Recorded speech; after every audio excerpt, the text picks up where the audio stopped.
Hi cozies, welcome back to my channel, and today I want to talk about the 3 hobbies that I really lean on to avoid burnout.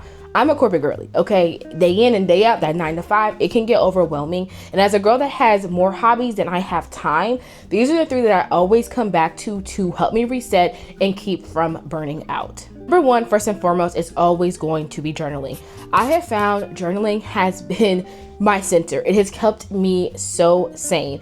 In the morning, I journal just my thoughts about the day, things I have to get done, little things like that, because in the morning, I tend to have a little bit more anxiety than throughout the day. And so writing down my thoughts and my feelings and just how my nervous system is feeling really helps me recenter and find that level of peace that I need.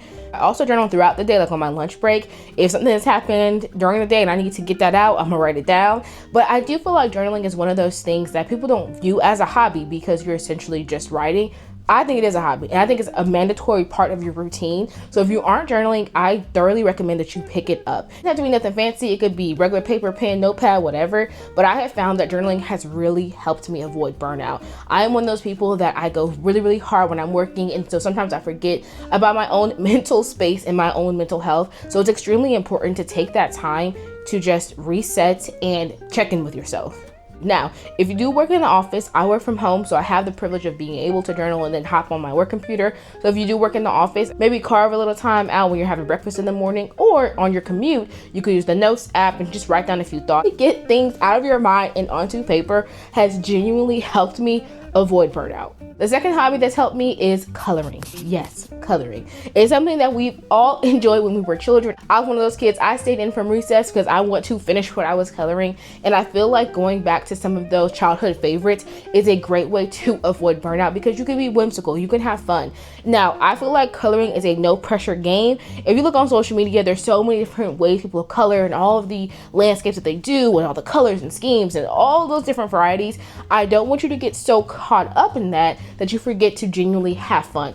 This should be something that doesn't stress you out. If you're starting to feel stressed out, you need to take a genuine step back because it should be fun. It should be engaging, and it should be something that at the end of the day, you get off, you can sit in your pajamas, sit at your desk, your bed, whatever, and relax. I've been doing adult coloring for well over 10 years, and it's something that I thoroughly enjoy. There's so many options out there, from the cozy coloring books to very detailed coloring books. So I find it best to just mix and match what works for you and what your style is. I know personally for myself, I don't really like coloring people, so most of the time I'm coloring little animals or flowers or fauna, all of those things. I like a mix of detail. I like a mix of cozy. So I think finding out what would be the best style for you will also help you avoid a little bit of burnout, because detailed pages could cause you more anxiety or stress, while simple ones might be a little bit more up your alley. So looking what's available on Amazon, your bookstore, all of those things, there's so many great coloring book options out there. If you need some ideas on some coloring books, I do have them linked in the description box below. So if you want to look on Amazon,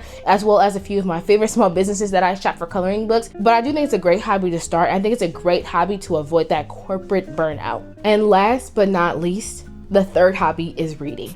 Reading will always be a staple for me. It is something that allows you to jump into a world that you are not in and just enjoy that space. There's so many great options out there on how to read. You can do audiobooks if you're commuting or in the office. You can read physically, you could do ebooks, whatever works best for you. But I feel like reading is something so underrated. I know that tons of people read now or show reading content, but I think always coming back to some of the main staples that helps you remain centered is something that we need to remember. So often I feel myself trying to figure out ways to avoid burnout, and typically I will lean on doing nothing. So I think it's so important for us to really lean on our hobbies in those kinds of situations so we don't lose sight of ourselves. So often we are so busy at work and life and all of those things that we forget to pour time into what makes us truly happy. And so I think these hobbies are great ways to maintain that. So those are the 3 hobbies that I enjoy to avoid burnout. Let me know in the comments below if any of these hobbies you enjoy and what hobby recommendations you have. Don't forget to rate, comment, and subscribe,